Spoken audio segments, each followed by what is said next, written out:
Professor Edenhofer, within the general public, there seems to be the notion that climate policy is purely an environmental topic.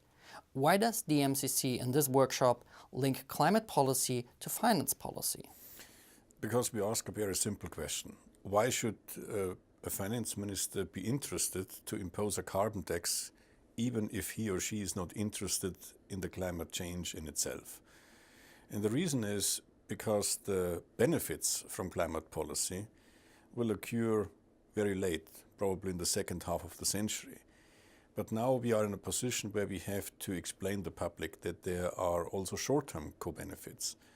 And therefore, imposing a carbon tax in order to reduce the debt, in order to reduce capital taxes or labor taxes, and or to increase public investments, in particular in developing countries, might be a reasonable way to convince the finance ministers and the public that climate policy could be not only useful in the long term, but also in the short term.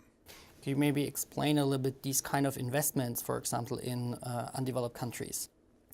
Now, in particular, in the developing countries, there's a huge demand for infrastructure investments because many people have no access to electricity. Many people lack access to clean water. And also, a lot of people suffer from local air pollution. And this kind of investments can boost the human welfare substantially, and people, the current generation, can really benefit from that. And these investments can be financed via carbon taxes instead of taxing capital or labor.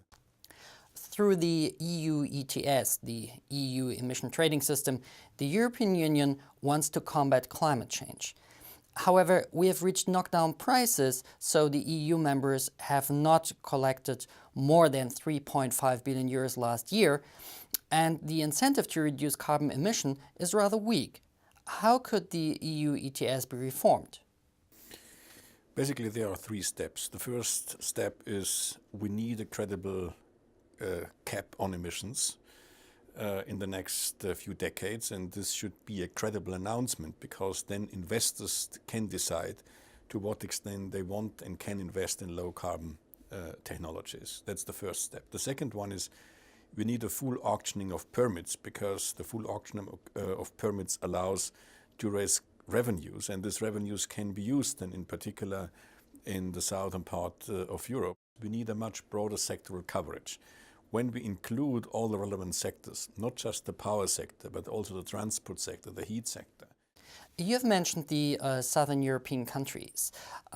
Could you describe the economic benefits they would have?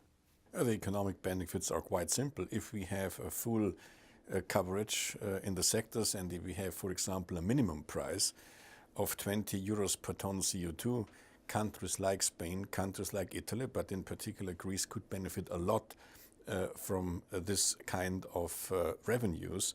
And this could be used either to reduce the debt and also to increase the investments. Currently, the EU ETS suffered a lot from the business cycle on the one hand, but also from very rapid announcement how to regulate the EU ETS. And to put a minimum price would help the investors to have much more stable expectations and would allow them to invest based on this credible announced minimum price.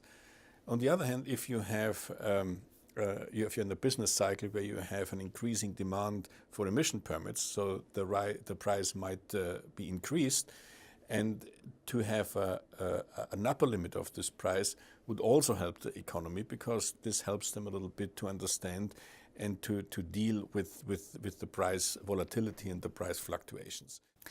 Earlier, you have mentioned the necessary EU ETS reforms, but they have not yet been implemented.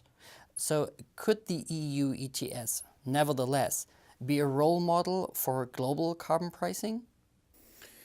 Now, the current EU ETS cannot be a role model because the current model has a lot of flaws, and this flaws has to be fixed.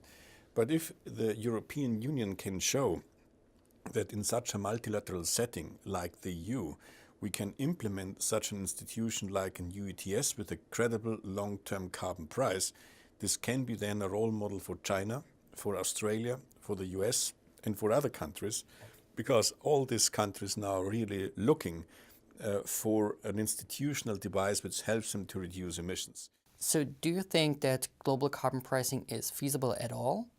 In the short term, a global carbon price is not feasible, but in the long term it might be feasible. But we have to take into account that there are a lot of emerging emission trading schemes at the regional scale, for example, in the European Union, at the national scale in Australia and the US.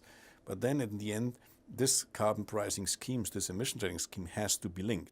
So if there are unilateral or regional approaches towards carbon prices, what does it mean for organizations like the UNFCCC or the aspiration of any international treaty?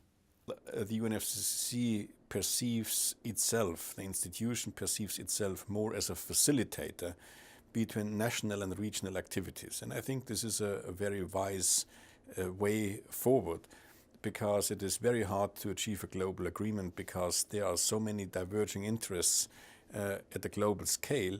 But if we could coordinate a little bit more the regional and the national activities, this could help.